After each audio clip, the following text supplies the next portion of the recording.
Okay, good morning to all of you and good evening in Australia.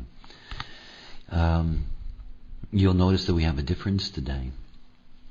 As I mentioned to you last week, we had completed going through the first two quarters. And today and next week we're going to have, what I think is a fascinating exercise in seeing genetic continuity. Genetic continuity has been one of my favorite expressions in relationship to trying to explain the nature of the holistic being. And genetic continuity operates in many, many ways within the body graph. The genetic continuity that is there between, let's say, the 41 and the 30, that is the obvious one that we understand, an electromagnetic connection, an attraction between this chemistry and that chemistry. There is a genetic continuity between, gates that are pressure gates. There is a continuity between, for example, the 61, the 63, the 64. And there is a genetic continuity related to the way in which they need to operate according to the demands of the design of the vehicle. There's all kinds of genetic continuity, relationships that exist that are beneath the surface or beneath the obvious. And in that way begin to understand both or have a deeper appreciation of gates and their relationship to other gates, which is enormously important in grasping the nature of the design of the body graph. The body graph is a fantastic thing. And I do love making illustrations, and I had great fun with this one because it's about as complex an illustration as you can get in human design.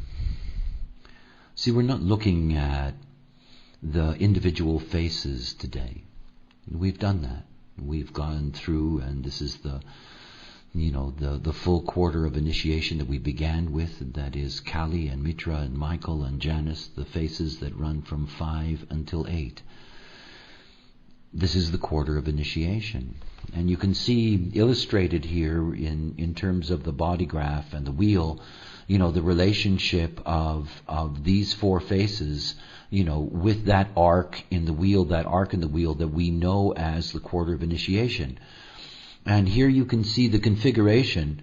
You can see where initiation gets its name in that sense, because there is the channel of initiation that is rooted in this 16. Interestingly enough, though, when you think that it's 1/4 of all the hexagrams that are in the body graph, that there is only one definition, which is something to think about. It's actually, it leads one to grasp how much of an effect these various gates have on their harmonic gates within the context of the body graph itself. You also get to see some odd things when you think about it. First of all, the nature of the chops themselves. Because today we're going to be looking at genetic continuity, and we're going to be looking at gate continuity. So let's first of all take a look at the structure itself. And you see I have a little diagram down here for you of the basic structure. And what we know is that, the quarter binary, that is lines 1 and 2, that wherever we look, lines 1 and 2 are commonality. This is the C in the amino acid readout. Okay. So we see that there is this continuity that is there through all 16 of the gates. And then we have the face binary. The face binary that establishes for us the Godheads in that sense. That is the thematic Godheads that I've applied to these influences. And when you look at that, you see that, if you look at all of Janus, that the face binary is yin-yin, and then if you look at all of Michael, you can see that it's changed, that it's yin-yang, and again here in Mitra, it's yang-yin, all the combinations, and then finally here in Kali, you have the yang-yang. So when you're looking at that middle binary, you're looking at the face binary. So in a sense, when we're looking at structure, and we're looking at the structure, from this perspective, that when we get to the top two, we're getting to the unique gate aspect and the unique gate aspect within that face. Now, one of the main themes of genetic continuity that I have taught, and it is the essence of being able to learn human design, because you cannot learn human design unless you understand lines. You cannot. Unless you understand the deep variations and keys of the numbers 1 to 6, you can never really get human design. You can't, at least not from the analytical point of view. And then the moment that you've mastered that understanding of line themes, you begin to see a fundamental continuity. There are 64 first lines. There is a fundamental continuity between all first lines because they all share a genetic principle. This is a level of genetic continuity. But here we're going to see something very specific. We're not going to be looking at line continuity. We're going to be looking at gate continuity. And gate continuity is something very special. It is unique relationships between gates in which we would not naturally see their relationship. And specifically the depth of their relationship when we see this continuity within each quarter. Because within each quarter there is a fundamental commonality, and yet at the same time this differentiation that comes through the different faces. Let me see if I can do that better for you. We have a quarter binary underneath. So we know that that is the 16 altogether. And what we're going to discover is that there is a genetic continuity that runs from the 13th gate to the 37th gate to the 25th gate, and then here to the 42nd gate. And that continuity, you can see what that continuity is. The continuity is a yang-yang top binary. All 4 of these gates have that yang-yang top binary.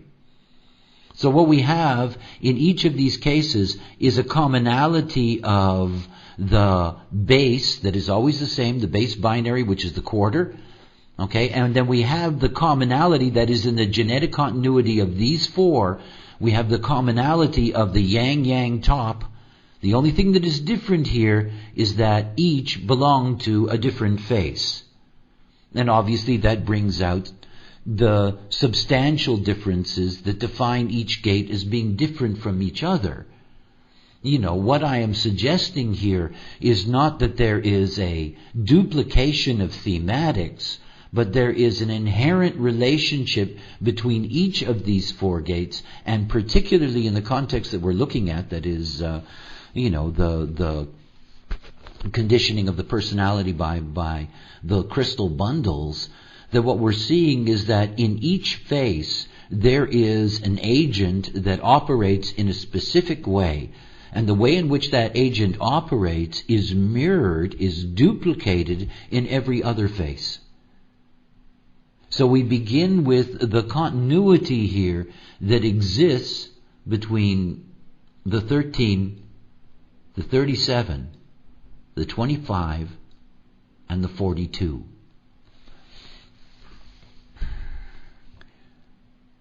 When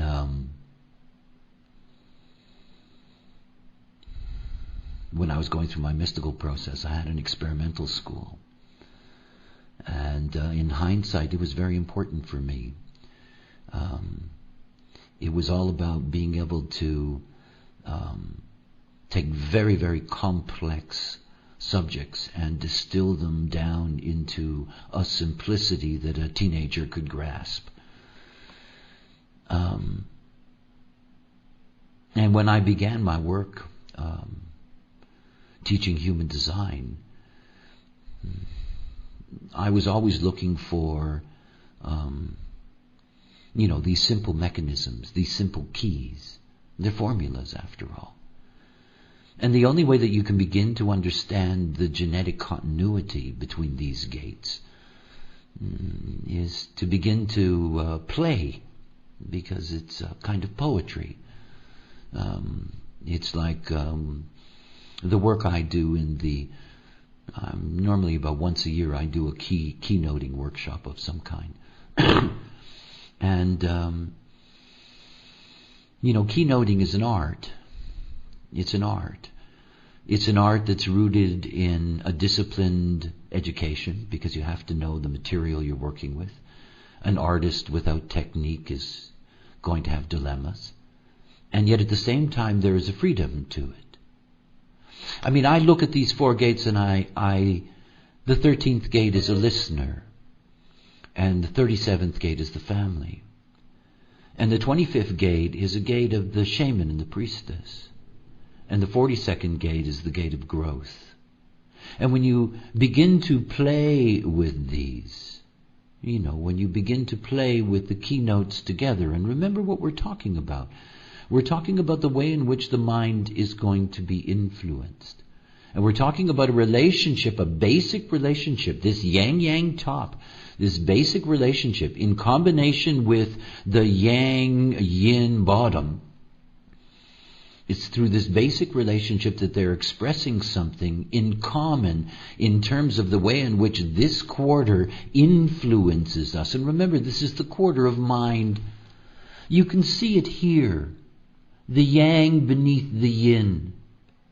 This is the beginning of the process. The yang pushing upward into the yin.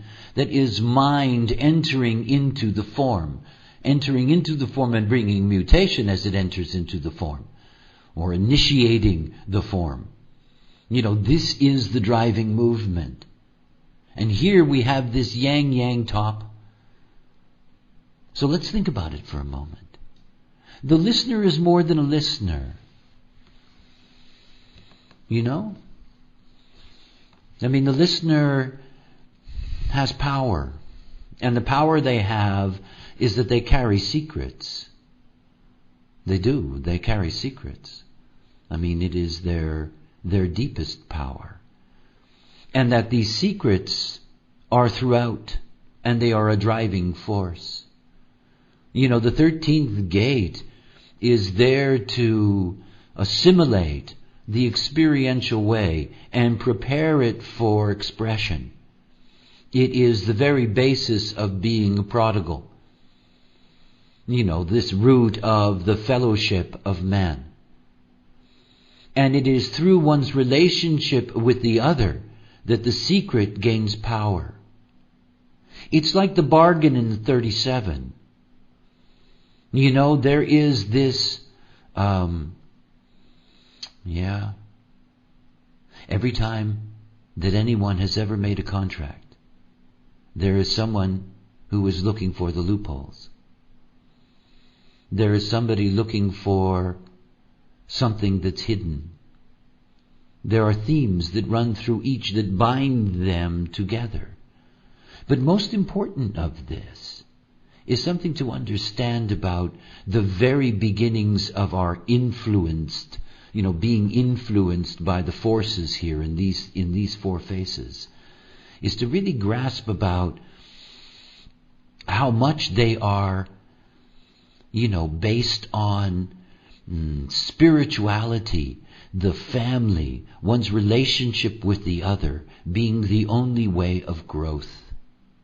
The only way of growth. The 42nd gate is a deeply, deeply involved gate.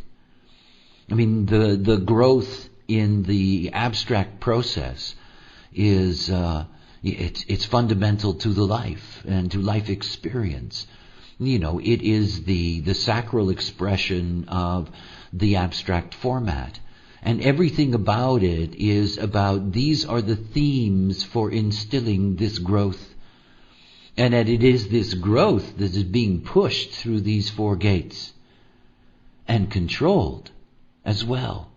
It's like the 25th gate. This gift of the gods to humankind. This gift of things to contemplate, the gift of mind, and yet wrapped up in spirituality, wrapped up in a common secret, wrapped up in a cabal that says, this is the bargain. We, first of all, have to prepare for family. This is the way of growth. We have to dominate family through spirituality. This is the way of growth. You see, these 4 gates, though they are different from each other, and this is quite a mix. The deeply individual 25, the tribal 37, the abstract 42. 3 different processes here, and each and every one of them has a bond. It's something to think about. You're somebody who carries the 25th gate and you don't have the 13. It's something to realize that in meeting the 13, there's something really interesting about it. See, many times I've been asked over the years by businessmen and women who wanted the rights to create a dating agency, use human design to map how people can fit together. And of course it's pointless with the not self. It's pointless. It's easy with the not self. You just, you get the deepest conditioning you have, you give them an 8 and 1, and you send them off and they'll have fun for a while. That's not self.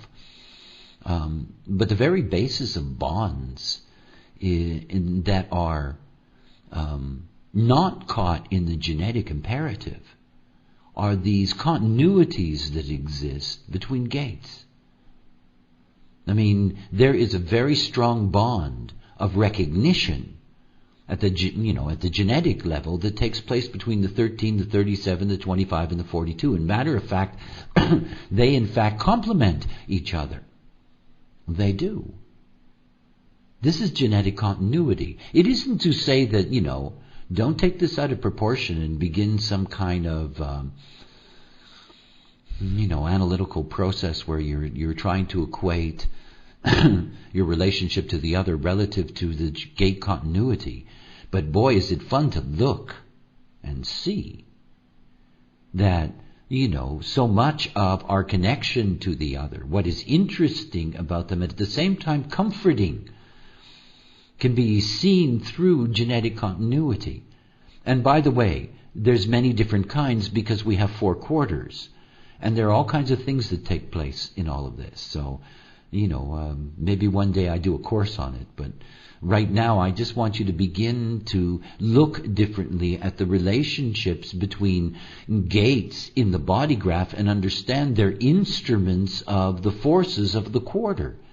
After all, the thing that binds these 4 faces together, is that quarter binary. This is what gives it its distinct nature, distinct from the other 4 quarters. And a quarter itself is supermanaged. In other words, that there is a higher force in that sense, coordinating the quarter, than the bundles themselves. The bundles, after all, are only filters. What we're looking at here within the context of this course is that we're looking at the way in which these faces filter, the neutrino information, and the way in which they, impact us at a I was going to say a cellular level, but it is that. But literally within our context, the way they impact us through various gates and what that means. The other thing is that in looking at the quarter of initiation, we're looking at the quarter of mind. Mind. You see, I talk so much about the not self mind, how it's so,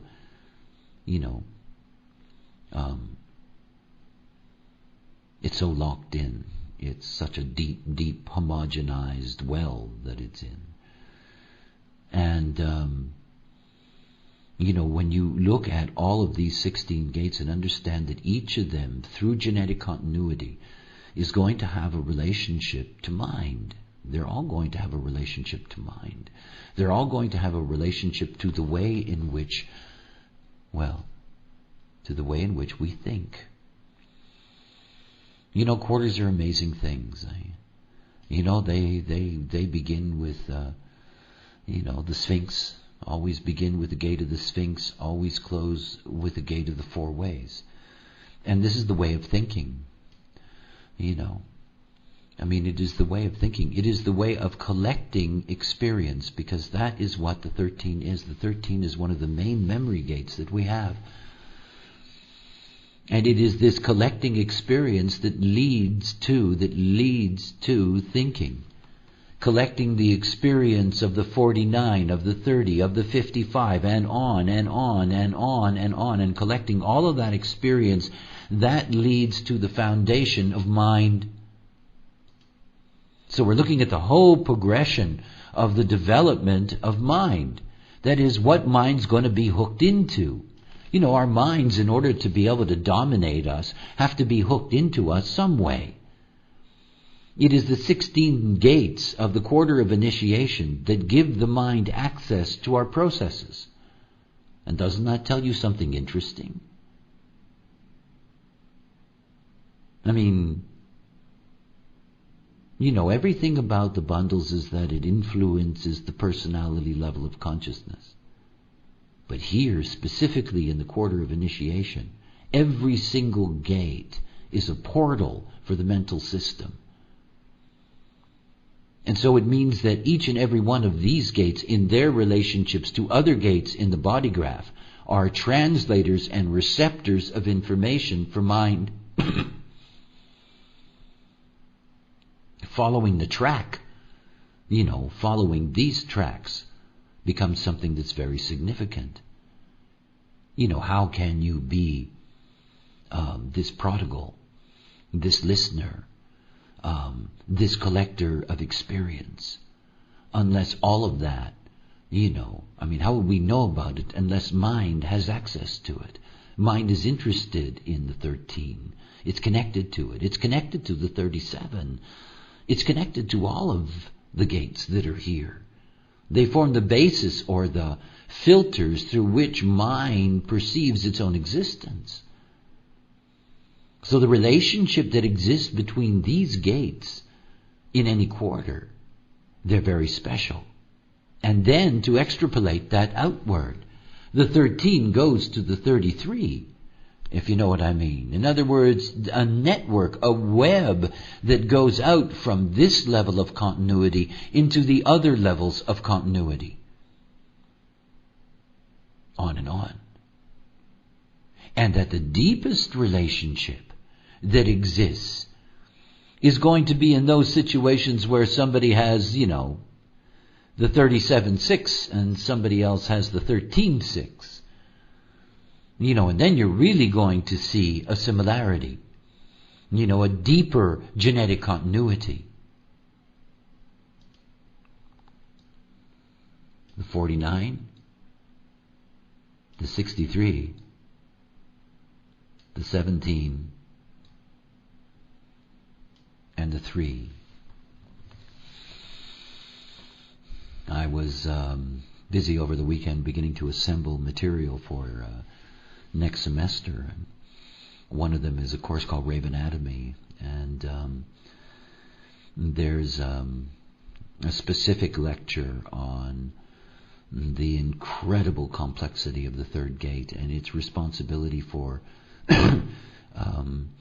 inherited genetic differentiation. That is, it's the third gate in essence that it controls what will be passed on to the next generation. And in fact, not only what will be passed on to the next generation, but how, whether or what aspects of it that the next generation will actually take advantage of.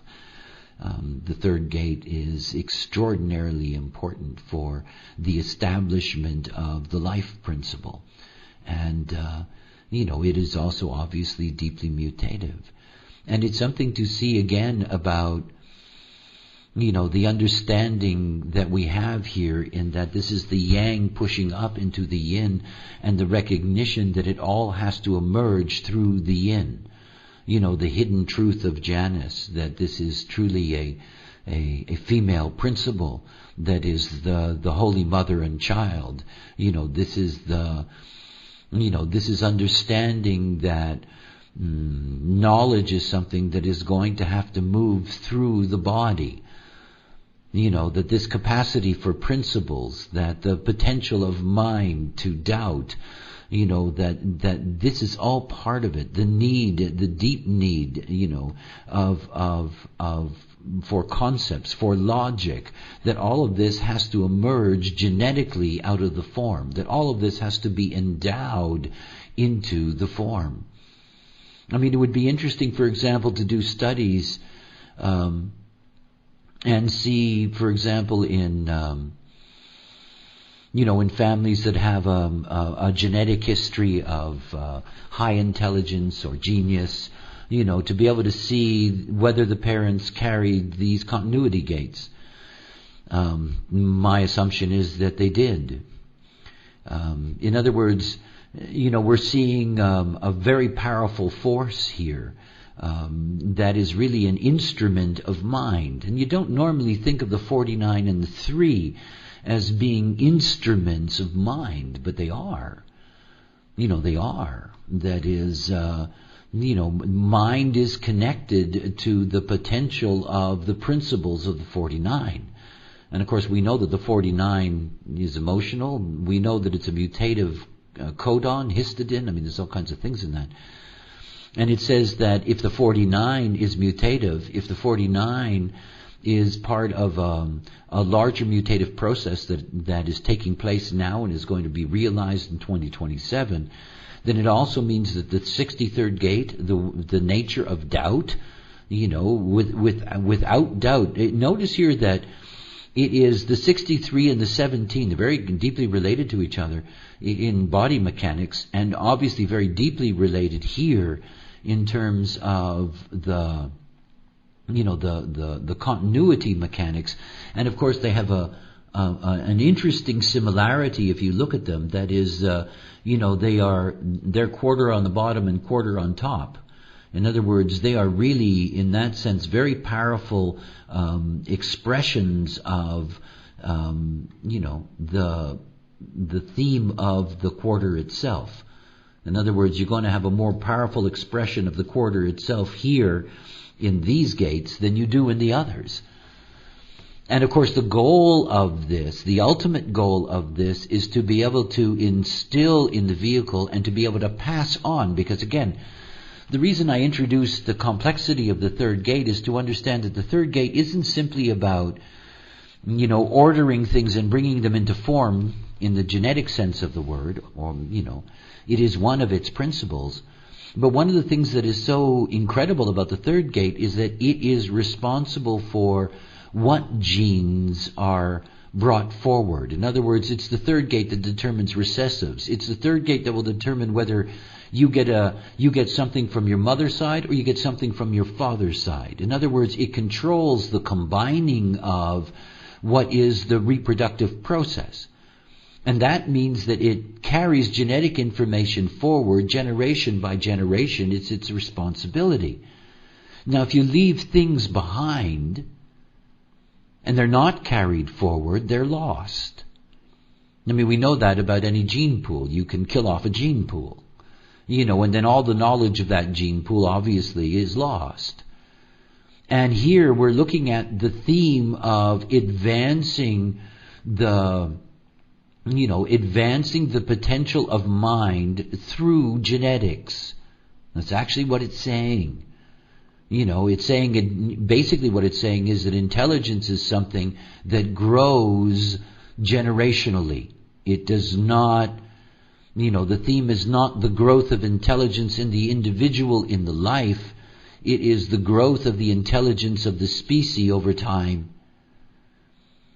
And all of this is geared towards, the fact that it is the form that's going to be responsible for carrying forward the potential of brain. And then it begins to say something rather interesting. It begins to show that in the genetic continuity, at least in terms of the quarter of initiation, which of course is the polarity to the quarter of duality, that there is going to be a selection imperative. In other words, it is here that you see that, brain is more important than brawn, that brain can be more important than beauty. In other words, intelligence is something that is worth moving forward to the next generation. And what is the very theme of this quarter's expression of intelligence? What is important? If we look at it this way, what is important? What's absolutely essential that we bring forward? The 49, the 63, and the 17. I mean, from the perspective of the quarter of initiation and its, its programming direction, if you will. In other words, that, without principles, there is no potential in that sense for the development of intelligence. It is principles that is so important to the development of human intelligence. Doubt is absolutely essential. Doubt embodies the ultimate challenge, in the Maya. That is to challenge any concept. And again, to see that this has to be carried forward. In other words, it has to be a trait that is physical. And of course, it's going to be brain related, a physical trait, that can be moved forward from one generation to the next. And you can see how, what the advantages are, because again, this is all about, in the end, it's about genetics. We're discovering, for example, and have been discovering, particularly since the advent of the nine-centered being, that you can be more successful, in a sense, generally speaking, being intelligent than you can simply being a brute. This is something that slowly but surely we begin to grasp, and we begin to we begin to mate and bond according to certain standards of the expected intelligence of our offspring. And this is going to be rooted in our chemistry, obviously, is rooted in all of us. This potential in each of us that can or may, be moved forward genetically.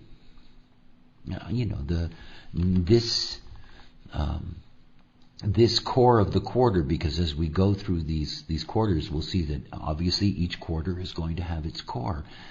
It's going to have its central expression. And it tells you so much about what this is about. It says that, in essence, what it says is that mind has to be stimulated, and the stimulation that is necessary can only take place when the infrastructure is correct, and that the development of intelligence in form is something that is going to take time. The program does not have our sense of time. The 30, the 22, the 21, the 27. So interesting. The 22nd gate is a potentially deeply social gate in its ability to take in the other. And by hearing them, in essence, being able to mutate them. The 30th gate is the gate of the fates. It's the gate of the fates. The 21st gate is the gate of control. And the 27th gate is the gate of nurturing. And when you're looking now, you can begin to see how Janus, the 8th face, how it is this 8th face that becomes the expression of the other 3 faces. Remember, it's just a continuity in movement. I don't want to make this Janus more special than the others. It isn't. I'm deconstructing so that you can see how the process goes.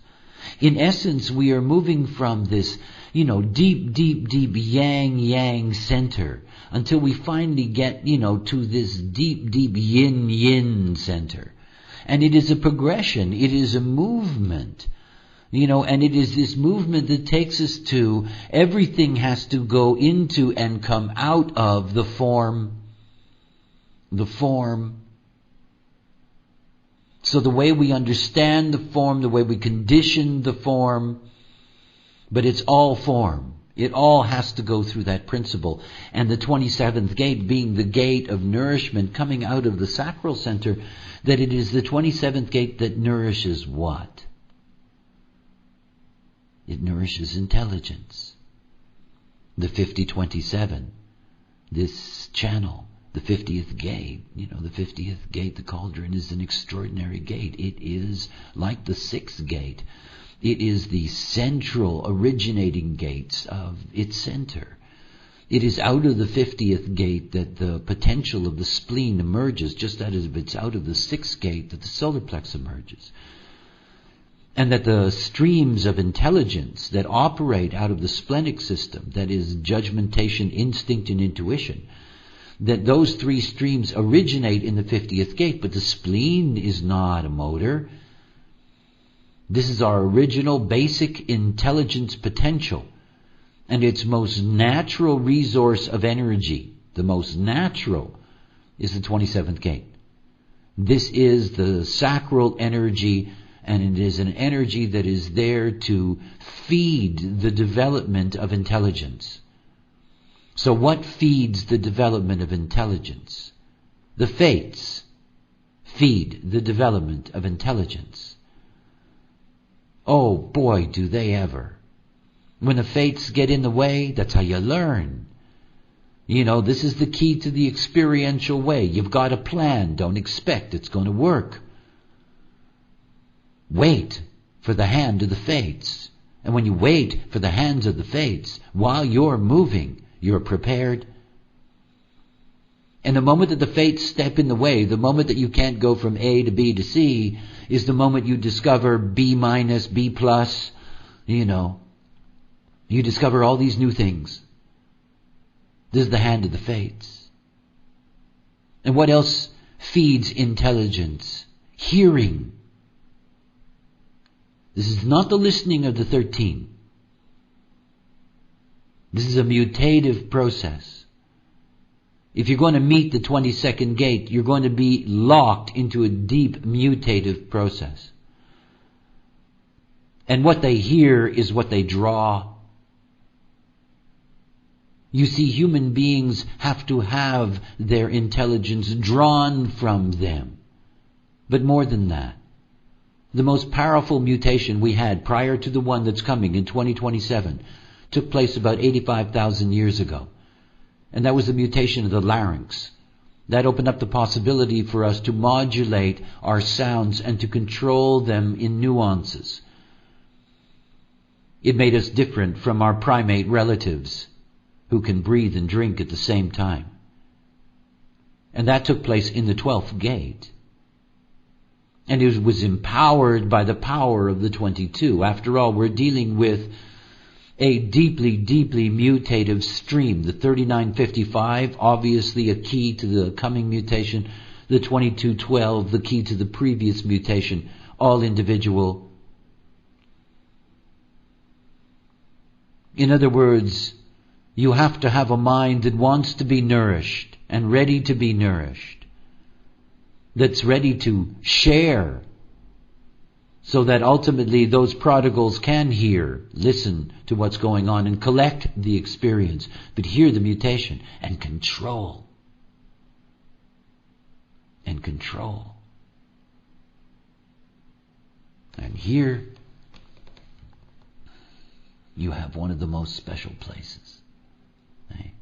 This 21. Its connection to the 27.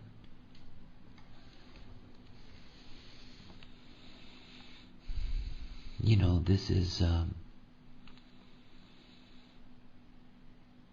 is how the not self, this is how mind, why, not how, why mind thinks it's in control.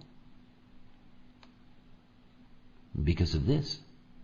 It's right here, in this genetic continuity. Mind is in control because of the fates.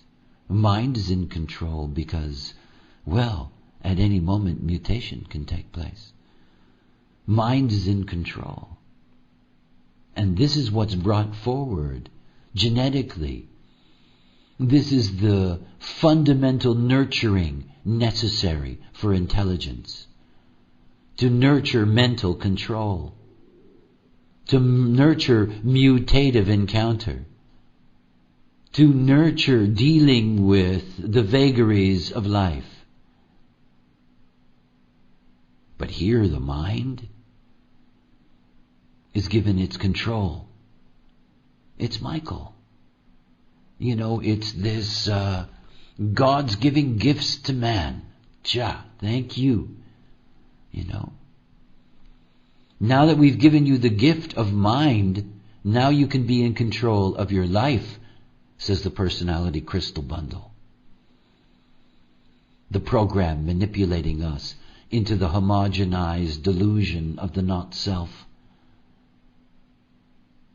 Courtesy of this continuity in this quarter. Mind controls. And you see, there's no escape. There's no escape. You can see that humanity is really locked in, And that this influence permeates in all consciousness. It does. And it's carried with great power by those who carry it. It's there. In the very beginning, I talked about, I think it was during Mitra, I talked about breaking the covenant. These gods, the way they manipulate us, the way they imprint this deep influence into our system, the way it opens us up to the acceptance of the programming imperative. Yet we know that it is not mind, that it is the way. We will see, we'll find the other side of this. But it is the influence, this deep influence of this quarter. To establish a brain in which the natural result of that is a self-reflected consciousness that believes that it is in control of its life. By the way, it has to believe that in order for the homogenized world to succeed. Aside from the fact that it has nothing to do with the potential for the fulfillment of a human in this time. As a homogenizing process, it's brilliant.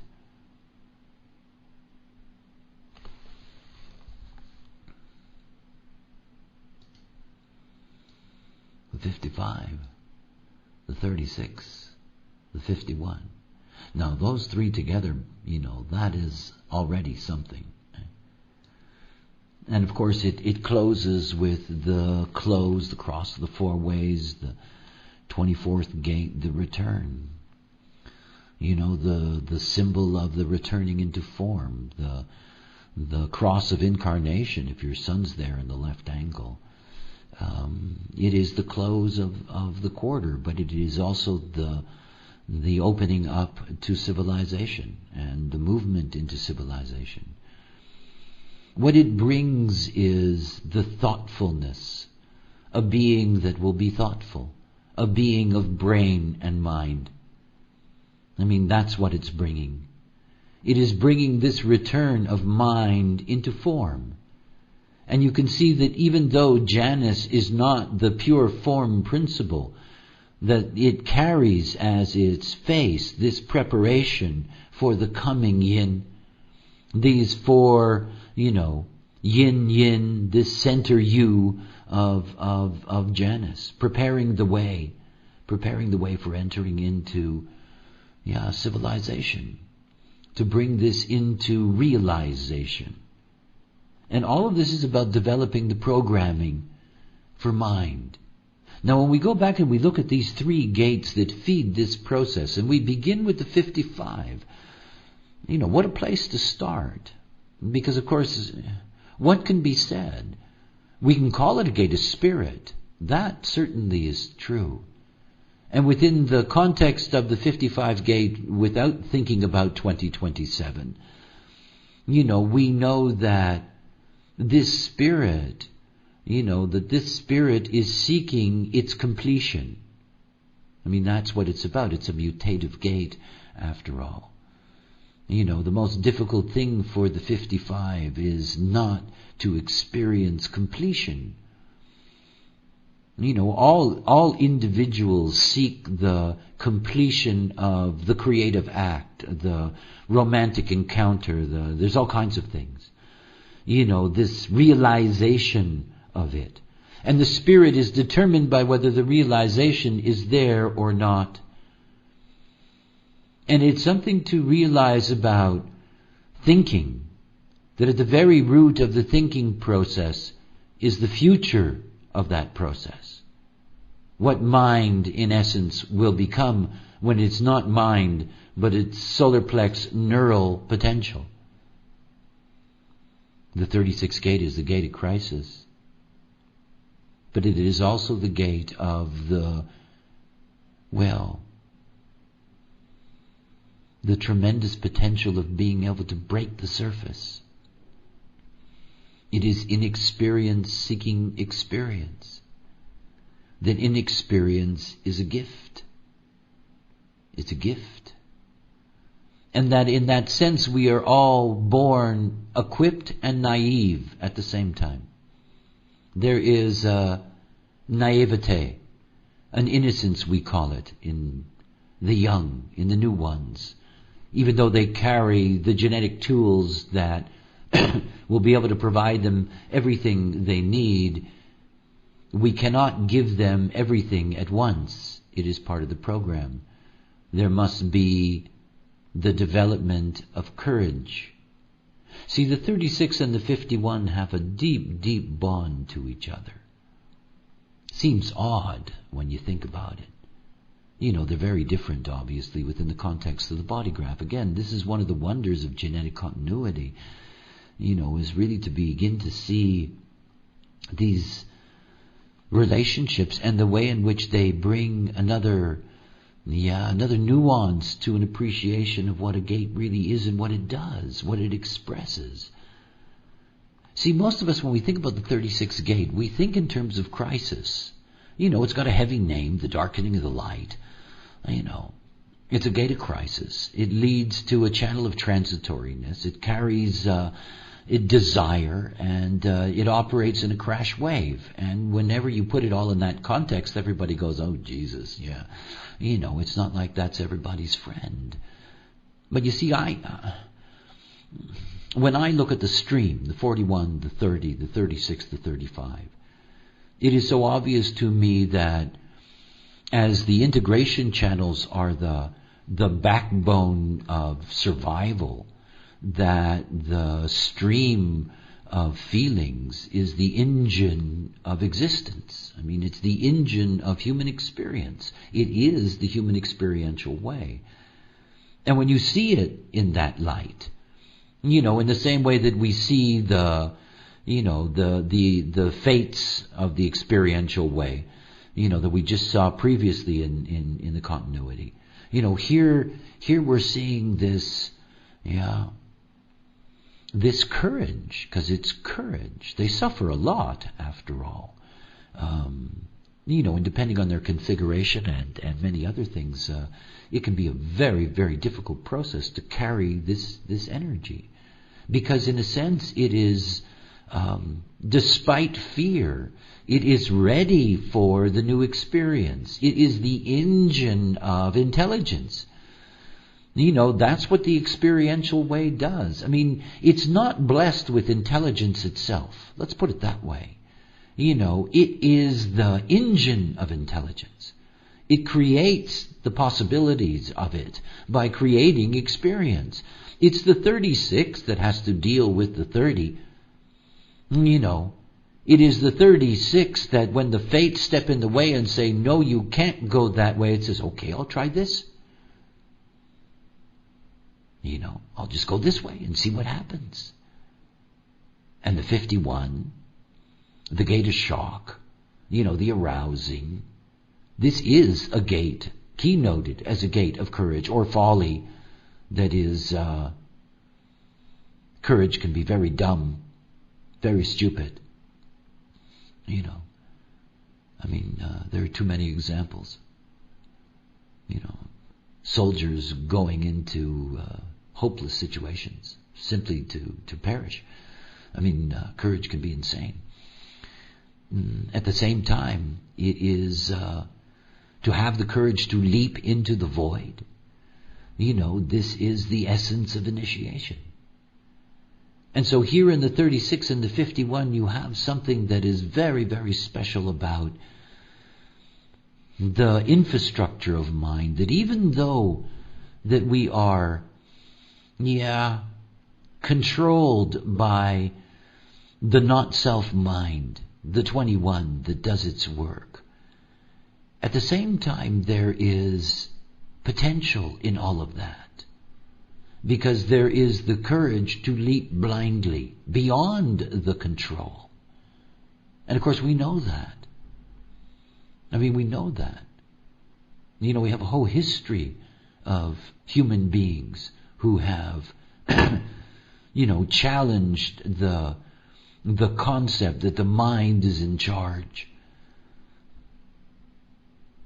So there is this, the spirit of courage, this courage necessary to drive towards completion and realization is something that is part of mind. Mind is conditioned not to give up, not to be satisfied with, this and that. There's this driving force that's there. And yet, it's all physical. It all has to operate through the physical. And what we get to see when we go to the next quarter, because we've been there through the goddesses, basically the goddesses, is that the responsibility for the potential of mind is mother. It is the female that has to establish civilization. It is the female that has to establish education. It is the female form that the genetic movement has to pass through. We're not dealing with the yang here. We'll see how different that is. This is simply the yang pushing into the yin. The bringing of, mind into the form, consciousness, if you will, into the form.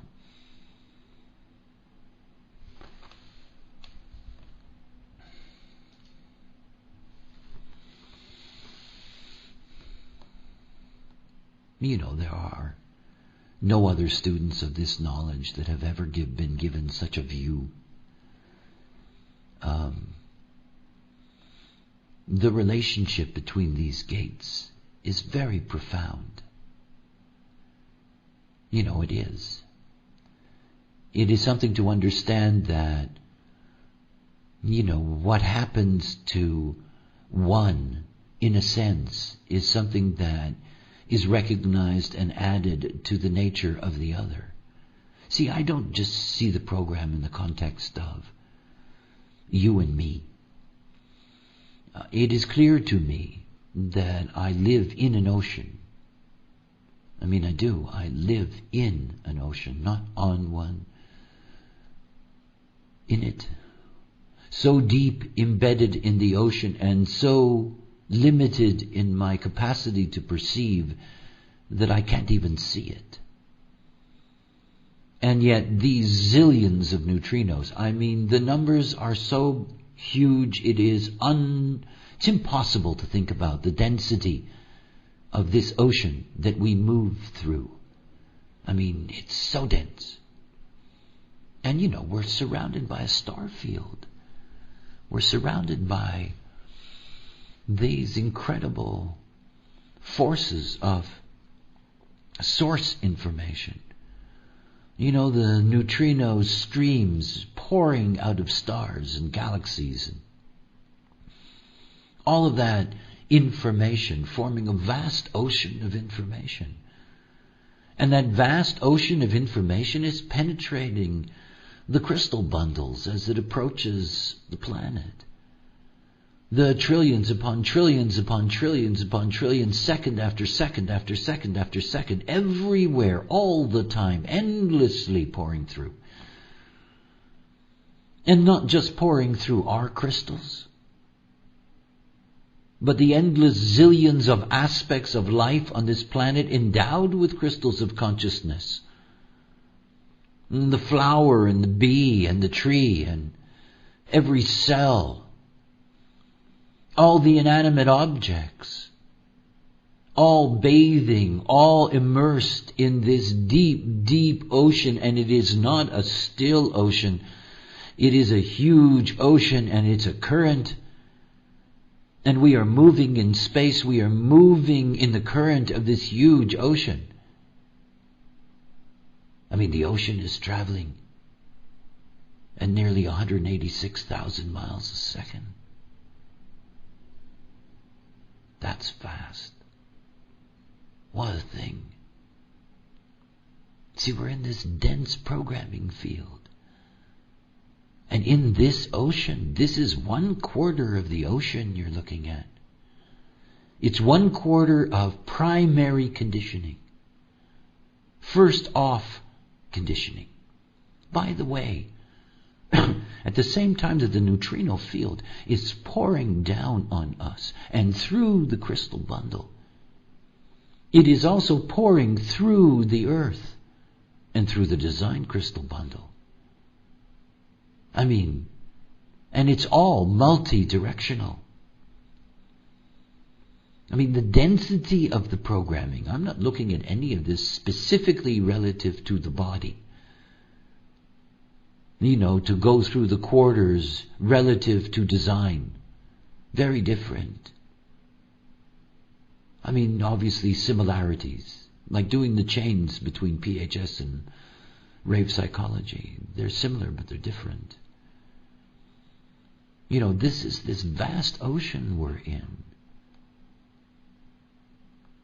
See, it's why humanity is in such a thrall. It's not just the planets moving around. You know, it's not these gates that open and close. It's this information field that we live in. We cannot escape what is established here. We cannot change it. We cannot challenge it. All we can do is break the covenant. This is what we can do. I will listen to the gods, but I will not obey them. This is breaking the covenant. I will listen to the gods. I watch my mind. It is the expression of consciousness filtered through me. I watch it. I do not obey it. It is not my God. It is just mind. I obey my authority, my inner authority. This is the only way that you break the covenant. It is no lack of respect to the gods, by the way. You know, it's not like being an atheist, if you know what I mean. They understand. I mean, I'm anthropomorphizing, but it's built into the program that such a phenomena can take place. This phenomena, our phenomena, of breaking the covenant. See, humanity has always known that, they just didn't understand it. You know, so they go from one religion and one sect and one this and one that to the next, and they keep on creating new variations of old variations and on, break the covenant with this one and that one, and yeah. No, it's not about that. We cannot escape them. We cannot escape the impact. Our minds are always going to resonate to these formulas. And we will have a spectrum in our awareness as to where we stand relative to any of them. But we are not here to obey these gods. No. Not at all. We respect them for their work. May they do their job well. But we do not obey them. No. This is the breaking of the covenant. Okay. Nice to share it all with you. our penultimate week. And until next week, we'll take a look at the quarter of civilization. Okay, bye for now.